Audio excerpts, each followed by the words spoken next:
कि समाजवादी सरकार बनने पर इनका हक दिया जाएगा और आरक्षण देने का काम हम लोग करेंगे। और जो सरकारी दुकानें बनती हैं, जिस तरह समाजवादी सरकार में दुकानें बनाई गई थी, किसान बाजार बनाए गए थे, जगह जगह बाजारों को बड़े रूप में बनाया गया था। ये जो प्लास्टिक मॉल है, ये भी सरकारी मॉल था, लेकिन सरकार आते ही इन्होंने बेच दिया। हम अपने दिव्यांगजनों को भरोसा दिलाते हैं कि गांव में, ग्राम पंचायत स्तर पर, शहर में, नगरों में दुकानों का भी आवंटन इनको करने का काम समाजवादी सरकार में होगा। और उनके लिए अगर हमें आर्थिक सहयोग करना पड़ेगा तो आर्थिक सहयोग भी देने का काम करेंगे। अभी हाल में दिल्ली की सरकार से हम लोग मांग करेंगे, क्योंकि जब अर्थव्यवस्था दुनिया में इतनी आगे बढ़ गई है तो हमारे दिव्यांगजन की पेंशन की भी राशि बढ़ाई जाए। उसके लिए हम लोग इनकी बात लोकसभा में बिठाएंगे। विशेष रूप से अस्पतालों में इन्हें सुविधा मिलनी चाहिए। दिव्यांगों को सरकारी स्कूलों में विशेष सुविधा मिलनी चाहिए। बस वगैरहों में जिस तरह हम लोगों ने बताया कि आजकल बसें बन रही हैं कि अगर दिव्यांगजन हैं, बुजुर्ग हैं, महिलाएं हैं, अगर वो बस चढ़ना चाहते हैं तो बस थोड़ी सी अपने आप नीचे हो जाती है। इस तरह की बस में भी सुविधाएं देंगे, न केवल चढ़ने उतरने के लिए बल्कि इनको चलने के लिए भी जो सुविधा होगी वो सरकार की तरफ से इन्हें सुविधाएं देने का काम करेंगे।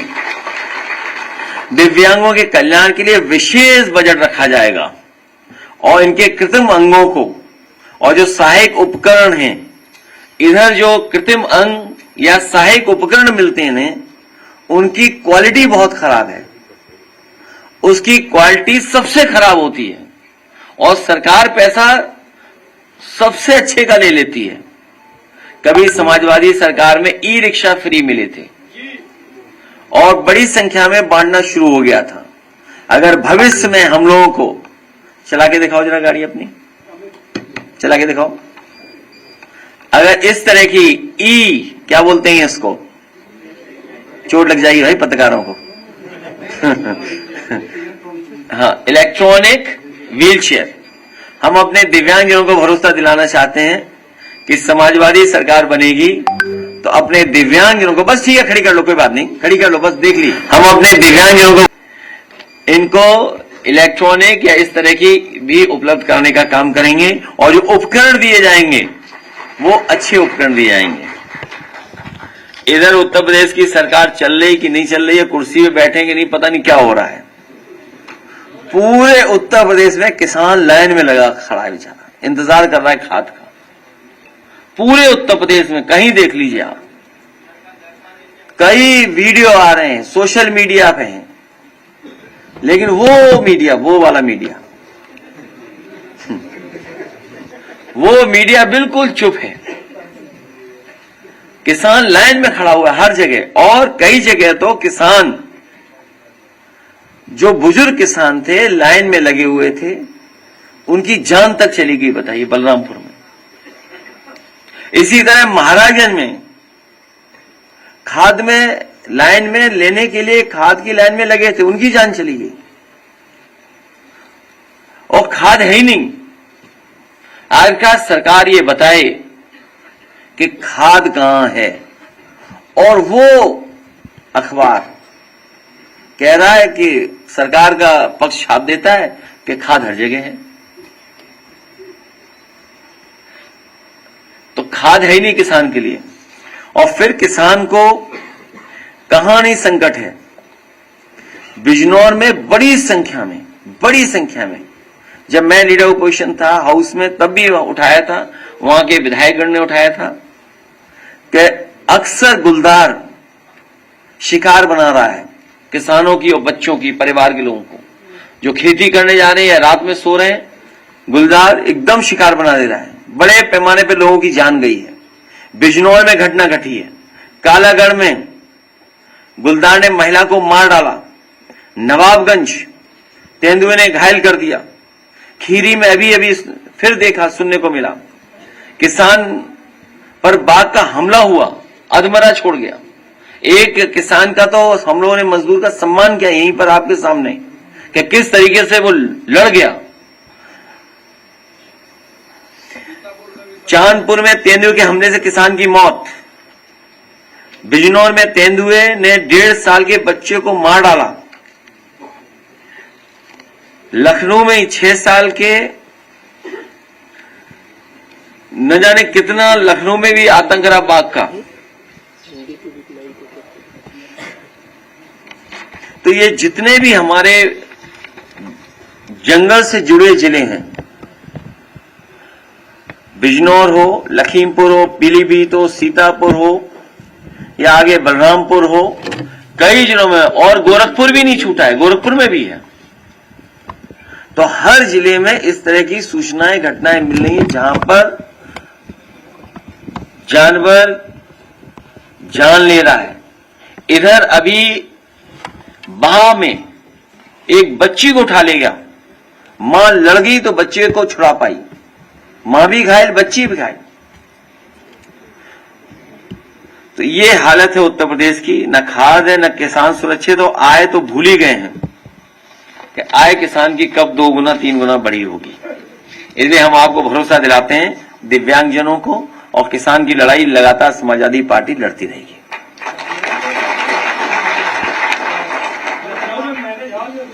वो तो खैर पुरानी बात हो गई।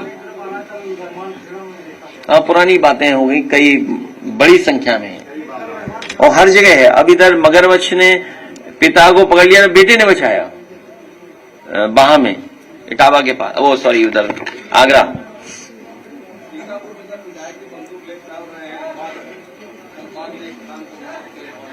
आज भी कल भी घटना हुई, अखबारों और टीवी पे थी।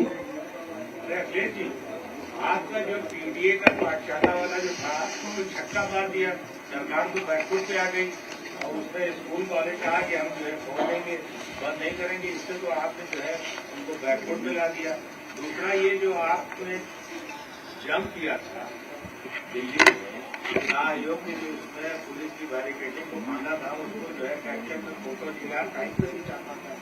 तो इससे क्या हिली भी है सरकार और सारे विपक्ष आपके पीछे नामबंद है, आपको नेता मान रहे हैं। वो यूपी नहीं, आपको दिल्ली का बादशाह देखना चाह रहे हैं। मेरे पत्रकार साथियों, इतनी रफ्तार मत दो हमें। एक, ये सरकार झूठ बोलती है, सरकार झूठी है। झूठ बोलना इनकी आदत में आ गया है और सच्चाई ये है, सुनने में ये आया है कि जो स्कूल बंद किए थे, जो मर्ज करने का इन्होंने फैसला लिया था, एक भी स्कूल अभी खुला नहीं है। जो सरकार on the floor of house विधानसभा में झूठ बोल सकती हो, उससे आप क्या कल्पना करेंगे, आप क्या उम्मीद करेंगे? तो जो पीडीए पाठशाला का काम शुरू किया था, ये केवल सरकार ने आश्वासन दिया और on the floor of house ये कहा कि हम स्कूल नहीं बंद कर रहे हैं, हम मर्ज नहीं कर रहे हैं। ये केवल इसलिए कहा कि हम और आप लोग भरोसा कर लें और अपने आंदोलन को न आगे बढ़ाएं। लेकिन सुनने में आ रहा है, अभी उसकी हम जानकारी और कर लेंगे, कि जिनने पीडीए पाठशाला चलाया और जिन्होंने अपने बच्चों को भेजा पाठशाला में, उन पे भी सरकार एफआईआर करने की तैयारी कर रही है। जिन्होंने पीडीए पाठशाला चलाया, जिन्होंने अपने बच्चों को भेजा पीडीए पाठशाला में, उन सब पे एफआईआर करने की तैयारी सरकार कर रही है। इससे ज्यादा झूठी सरकार क्या हो सकती है? दूसरा, जो इलेक्शन कमीशन को लेकर के लड़ाई छिड़ी, अब हम लोगों को देखने को मिल रहा है कि इलेक्शन कमीशन छिप रहा है डीएम के पीछे,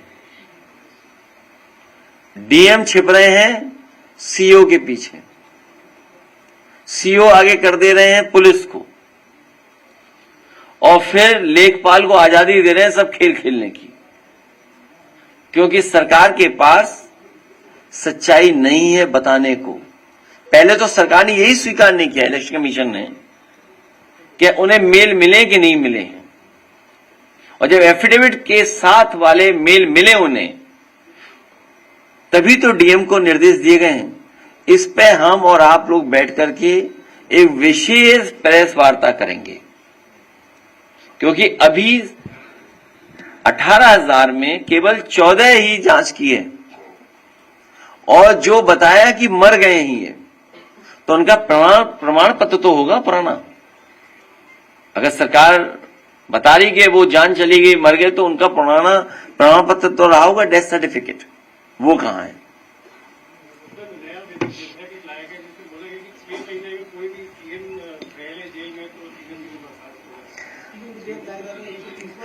हमारे मुख्यमंत्री जी को पता था ये बात कि एक न एक दिन ऐसा विधेयक आएगा। कुर्सी पे बैठते उन्हें सब अपने मुकदमे वापस ले लिए, अपने तो लिए ही लिए, डिप्टी सीएम के भी ले लिए। और जो इस विधेयक को ला रहे हैं, उन्होंने कई जगह ये स्वीकार किया, कई जगह, एक जगह नहीं, कई जगह स्वीकार किया कि उन पर झूठे मुकदमे लगे थे, उन्हें झूठा फंसाया गया था। तो अगर उन्हें झूठा फंसाया गया था, तो कल किसी और को भी झूठा तो फंसाया जा सकता है। अब आप देखिए मोहम्मद आजम खान साहब, पार्टी के नेता, उन्हें नहीं भेज दिया जेल। प्रजापति विधायक पिछले कितने वर्षों से हैं, इरफान सोलंकी, रमाकांत यादव, अब्बास तो बच गए भी। तो ये सरकार विपक्ष के लोगों को परेशान करना, रीजनल पार्टीज पर दबाव बनाना, रीजनल पार्टी के अंदर रिवोल्ट तैयार करवाना, इसलिए विधेयक ला रहे हैं। और सबसे महत्वपूर्ण, जो ये चुनाव में डकैती करते हैं, वोट की चोरी करते हैं, उस बहस से हटने के लिए ये इस तरह का विधेयक जानबूझ करके लाया जा रहा था, जिसका विरोध हम लोग कर रहे हैं। हम नहीं है उसमें, विरोध कर रहे हैं।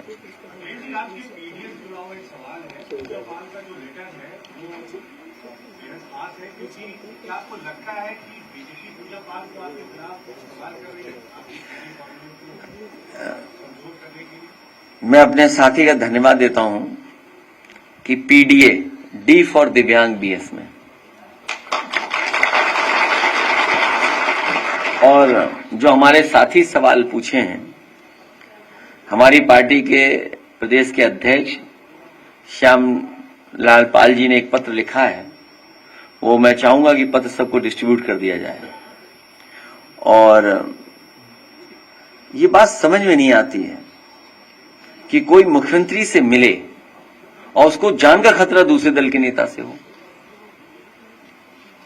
ये बात मैं समझ नहीं पा रहा हूं। शायद वो मीडिया, वो वाला मीडिया मुझे शायद समझा पाए ये बात। अरे भाई, यहां हम लोग जेल चले जाएंगे भाई, मार देंगे बीजेपी वाले। हालांकि नहीं बोलना चाहिए हमें ये बात, लेकिन अगर कोई ऐसी बात है किसी के मन में कि किसी से खतरा है, तो हम समाजवादी पार्टी के लोग, हालांकि पत्र में वही बात है कि इसकी जांच हो, इसकी जांच हो कि आखिरकार कौन ऐसे लोग हैं, कौन ऐसे संगठन के लोग हैं जो किसी की जान ले सकते हैं, जिस किसी को खतरा है किसी से। इसकी सरकार जांच करे, और हम उत्तर प्रदेश की सरकार पर भरोसा नहीं, हालांकि नहीं बोलना। इसीलिए ये पत्र हम लोगों ने दिल्ली की सरकार को, गृह मंत्री जी को लिखा है। हमें उम्मीद है वहां से न्याय मिलेगा हम लोगों को, यहां से तो उम्मीद नहीं है। और फिर कितने वर्षों हमारे साथ थे, तब खतरा था ही नहीं किसी को। सब समझते हो आप।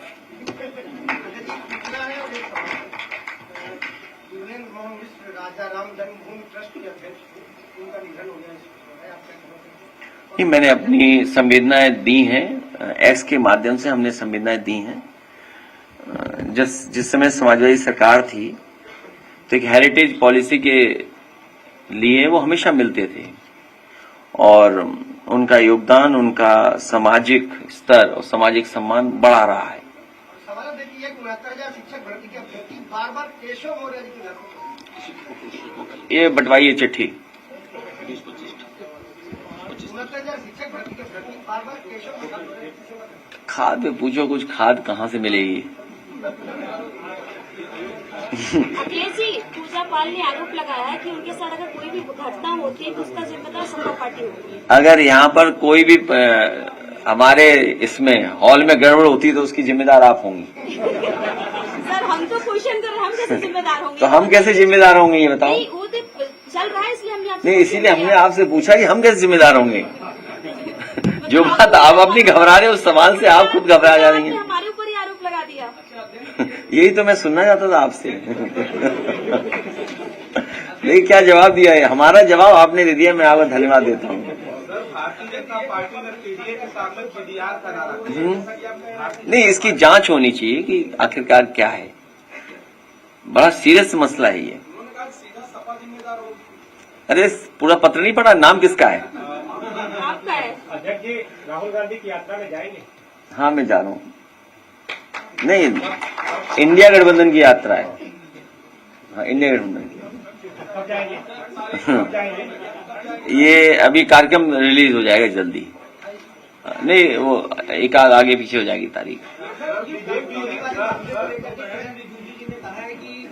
विपक्ष में आप या राहुल जी, इन लोगों को एक लेटर मिलता है, उसको देख के ये कहते हैं और इन्हीं की पार्टी के लोग परेशान रहते हैं कहीं ऐसा कुछ गलत ना बोलते जिससे पार्टी में नुकसान। कौन कह रहा था? किरण रिजिजू। नहीं नहीं, ऐसा वो नहीं कह सकते। वो पार्लियामेंट्री अफेयर मिनिस्टर हैं, कहलवाया गया होगा उनसे, वो नहीं कह सकते। इतना तो मैं जानता हूं। अब जैसे हम आपसे पूछें या जो जिनके बारे में हमसे पूछ रहे हो, देश के वाइस प्रेसिडेंट कहाँ है? मुझे उम्मीद है कि अगर सवाल आपने पूछा है तो वहां से पूछ करके आप बता दो कहाँ है। सर, बीजेपी ने पीडीए के सामने पीडीआर का नारा दिया। ये क्या है पीडीआर? दलित राष्ट्रवादी है? बड़ा दलित राष्ट्रवादी, उन्होंने पीडीआर बना दिया। पीडीआर? पीडीआर। चलो हम लोगों से कुछ तो सीख रहे हैं।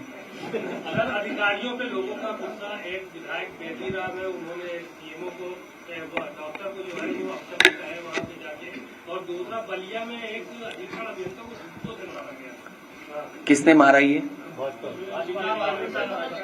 बीजेपी के लोग। देखिए आप बीजेपी कहाँ पहुंच गई बताइए आप।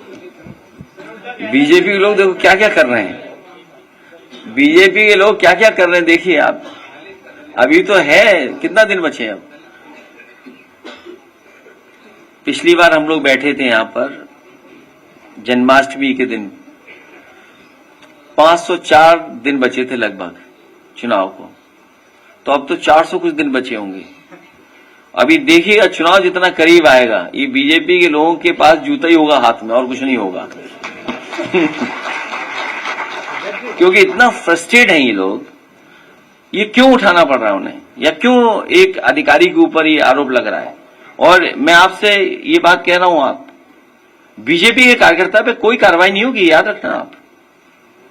बीजेपी के लोग कोई गुंडई करें, कोई भ्रष्टाचार करें, कोई अपराध करें, उसके लिए कोई कार्रवाई नहीं होगी। आपने बिजली बनाई नहीं, एटा में इतना बड़ा बिजली का कारखाना लग रहा था, समाजवादी सरकार में लगवाया, वो पूरा हो गया होता तो सस्ती बिजली मिलती। बिजली बनाई नहीं, ट्रांसमिशन ठीक नहीं किया, डिस्ट्रीब्यूशन ठीक नहीं किया, सबस्टेशन ठीक नहीं किए, तो यही तो होगा, जूता लिए घूमेंगे भारतीय जनता पार्टी के लोग। जब आपने बिजली ही नहीं बनाई, बिजली का इंतजाम नहीं किया और असुविधा है तो नाराजगी होगी। इससे भी महत्वपूर्ण बात है, सुना है कि कानपुर में कोई भारतीय जनता पार्टी का बहुत खासम खास पकड़ा गया है, अखिलेश दुबे। बहुत भारतीय जनता पार्टी का करीबी व्यक्ति है, बहुत करीबी, इतना करीबी है कि वो भाग नहीं पाया। अगर भाग गया होता तो अंडरग्राउंड रहता आईएएस की तरह वो भी। एक और है जिसमें गाड़ियां उठ के गई और ब्लड प्रूफ पहन करके देखा हमने, आपने सबने, वो भी बीजेपी का सदस्य है। दोनों जगह बुलडोजर नहीं चलेगा, दोनों जगह कोई बुलडोजर नहीं चलेगा, क्योंकि वो बीजेपी के लोग हैं, इसलिए बुलडोजर नहीं चलेगा। आप सरकारी जमीन कब्जा कर लो, सरकारी तालाब कब्जा कर लो, आप सरकार से कोई हेराफेरी कर लो, आप पर कोई बुलडोजर नहीं चलेगा। और हमारी एक बहन ने जो पूछा था अभी कि विधायक उनके साथ खतरा जान का सुना। सोशल मीडिया पे किसी ने लिखा था यादव बन करके, उसकी सच्चाई हम लोग नहीं जान पाए कौन है। सुना है वो भी बीजेपी का कार्यकर्ता निकला, जिसने गलत भाषा लिखी, गलत व्यवहार किया और क्या क्या नहीं लिखा, वो भी बीजेपी का ही कार्यकर्ता निकला। सोचिए आप, अगर बीजेपी के आप हैं तारा आप कब्जा कर सकते हैं, बीजेपी के अगर आप हैं तो कोई गैर कानूनी बिल्डिंग बना सकते हैं, बीजेपी के अगर आप हैं तो जूता लेकर के निकल सकते हैं आप, बीजेपी के आप हैं तो टेबल पे पैसा फेंक दोगे 50,000 रुपया, लाइए यही तो तुम्हें चाहिए था, लगाइए ये भ्रष्टाचार, ले लीजिए पैसा। इसलिए बीजेपी आखिरी समय पे पता नहीं क्या क्या करेगी, इसलिए सावधान रहिए पूरे उत्तर प्रदेश के लोगों।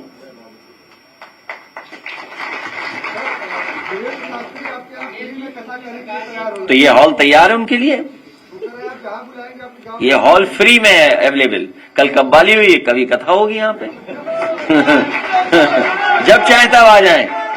देखिए इस हॉल में जब चाहे तब आ जाएं। अगर आपसे संपर्क किया हो आप तारीख बता देना, उसी दिन सब कुछ तैयार मिलेगा यहाँ पर नहीं फ्री में। देखिए ऐसा है, मैं पत्रकार साथी से सहमत हूं, ये जितने भी लोग हैं जो अच्छी बात समाज में फैला सकते हैं उन्हें फ्री करना चाहिए, समाज को अच्छी दिशा देने के लिए, समाज में अपना सही जो हमारे धर्म की जानकारी है वो देने के लिए, क्योंकि हमारा धर्म जोड़ता है, हमारा धर्म प्यार का है, एक दूसरे को करीब लाता है। सदियों से हमने एक दूसरे से सीखा है, ऐसे दुनिया में कहीं परंपराएं नहीं जो अपने आए, लेकिन हमारा धर्म भेदभाव नहीं सिखाता, हमारा धर्म दूसरा रास्ता नहीं दिखाता। जब आना चाहे आए, अच्छी बात कहने के लिए सब अलाउड है, इसी हॉल में इसी जगह पर जब चाहे तब आ जाए, कोई भी साधु उसमें। अरे हमारे चौधरी साहब जानते हैं, एक साधु थे जिन पे एफआईआर थी, मुकदमा था, हमने वापस लिया, वो बहुत बड़े संत हैं, अरे वो भी आना चाहेंगे तो उन्हें भी अलाउ, वो भी दिव्यांग है।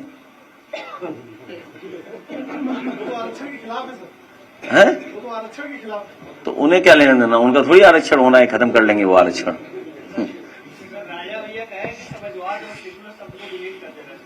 देखो तुम भी उसी सवाल पकड़ लिए। देखिए जो लोग आरक्षण के खिलाफ हैं, सेकुलरिज्म के खिलाफ हैं, सोशलिज्म के खिलाफ हैं, हम उनके साथ नहीं हैं। शायद वो बात नहीं समझते होंगे आरक्षण का मतलब क्या है, शायद वो सोशलिज्म का मतलब नहीं समझते होंगे, सेकुलरिज्म का मतलब नहीं समझते होंगे। ये आरएसएस की विचारधारा है। और मैंने कितनी बार बोला आपसे, आप खुद ही नहीं पढ़ते हो। जब बीजेपी का गठन हुआ, उनके पहले जो राष्ट्रीय अध्यक्ष बने, उन्होंने अपने अध्यक्षीय भाषण में कहा कि भारतीय जनता पार्टी की विचारधारा सोशलिस्ट होगी, सेकुलर होगी। तो ये बात कहां से आ रही है?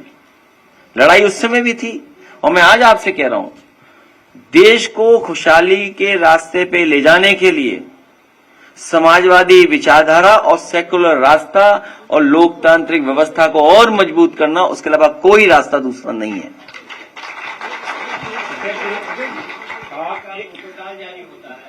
छोड़ो, ये कोई बात नहीं, वो तो गलती है, तो छोड़िए। जिस तरह से कथावाचकों के आपत्तिजनक बयान सामने आ रहे हैं, अब राम भद्राचार्य भी उनके खिलाफ मोर्चा खोल रहे हैं। इस फील्ड में हमें कुछ ज्ञान नहीं है इसलिए उस फील्ड की बात हम नहीं कर सकते। देखिए वोट पे हम लोग अलग से एक प्रेस करेंगे, क्योंकि कई उसमें बहुत सारे सवाल निकलेंगे। हम अपनी बात भी कहेंगे, आप लोगों को भी जानकारी होगी, तो कुछ क्रॉस क्वेश्चन होगा तो उस समय बात कर लेंगे। तो ये तो स्वीकार कर लिया है और जनता जान गई है कि भारतीय जनता पार्टी के लोग वोट चोरी करते हैं और वोट डकैती करते हैं। अब व्यवस्था ये है कि वोट बनवाओ, वोट बचाओ, वोट पड़वाओ, फिर वोट गिनवाओ। तो हम पॉलिटिकल वर्कर्स को कितना काम मिल गया सोचो, वोट बनाना, वोट जुड़ा रहना, कट ना जाए, फिर वोट पड़वाना, फिर वोट गिनवाना। हाँ वो भी एक हिस्सा है तो कितना हम लोगों पे काम बढ़ गया। आप सोचिए, आप वर्कर्स का काम कितना बढ़ गया।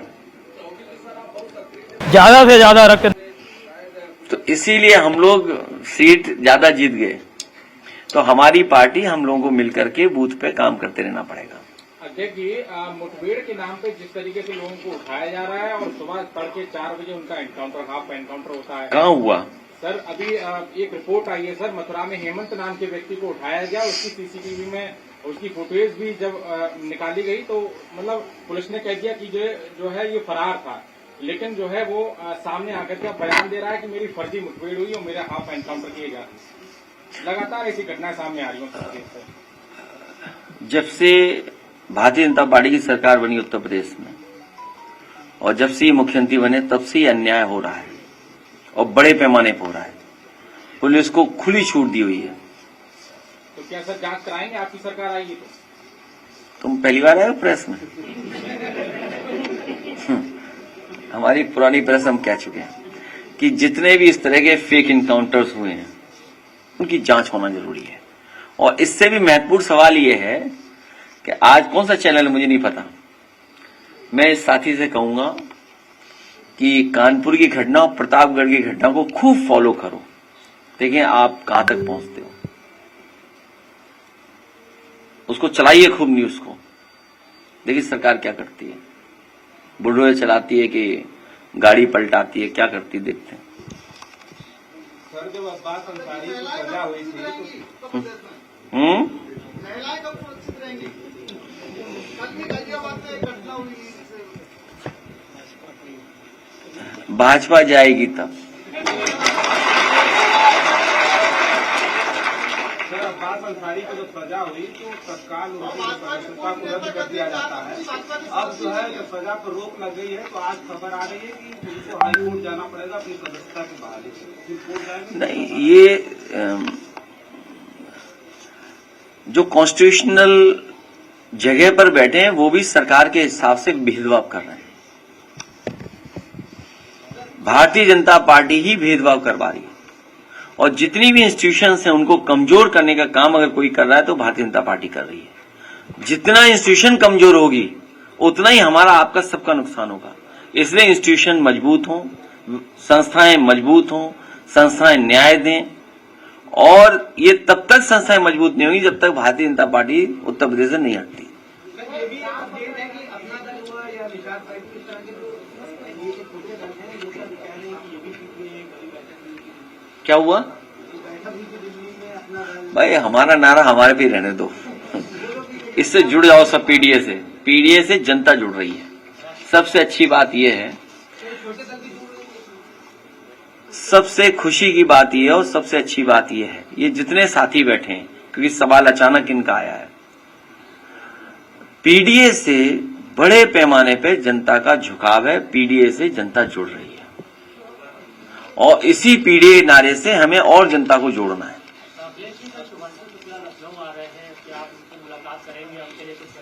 नहीं, मैं उन्हें बधाई देता हूं और शुभकामनाएं देता हूं। करोड़ों में ऐसे एक आध साइंटिस्ट या लाखों में हजारों में एक आध साइंटिस्ट जो आइडेंटिफाई होता है या एक्सपर्ट जा करता है वहां पर, हमारी शुभकामनाएं हैं।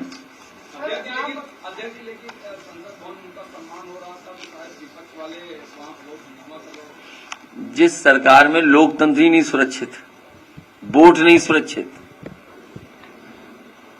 आपसे पीडीए के जो नीचे तक के लोग हैं उनकी कितनी मोहब्बत करते हैं, ये पेशे वाले ने आपकी जो है झंडे को चुना और बात कही अपनी और आपको सम्मान भी दिया।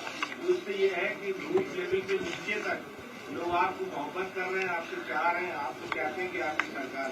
इसके साथ साथ लोग बदलाव चाहते हैं। 10 साल क्या एक ही लोगों को देखते रह गए बहुत दिनों से। हटाइए सरकार इसको।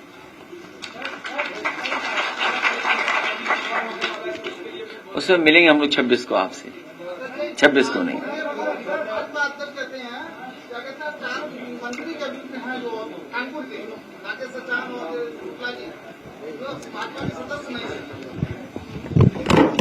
अरे वहां धरने पे बैठे थे मंत्री, मैंने सुना। हाँ, धरने बैठे।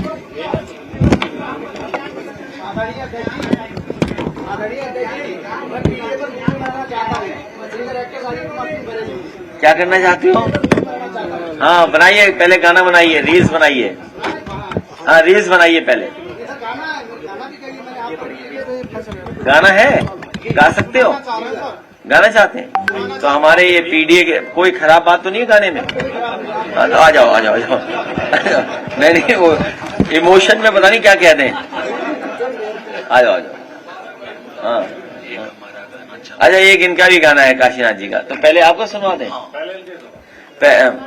अच्छा पहले काशीनाथ जी का गाना 2 मिनट, आप लोग भी समय निकाल के 2 मिनट सुन लीजिए, और इनका भी पहले इनका कह दें 2 मिनट। आदरणीय सम्मानित मंच एवं दूर दराज से आए सभी साथियों के समक्ष मैं एक गाना प्रस्तुत करूंगा, और मैं film actor singer Rajeev Kumar Singh Bareilly PDA पर मूवी भी बनाना चाहूंगा अगर माननीय राष्ट्रीय अध्यक्ष जी की अनुमति होगी। मैंने कई गाना लिखे माननीय राष्ट्रीय अध्यक्ष जी पर, नेताजी पर और पूरे पीडीए पर।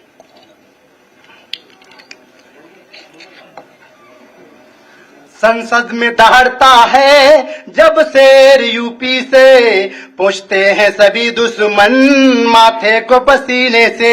संसद में दहाड़ता है जब शेर यूपी से, पूछते हैं सभी दुश्मन माथे को पसीने से।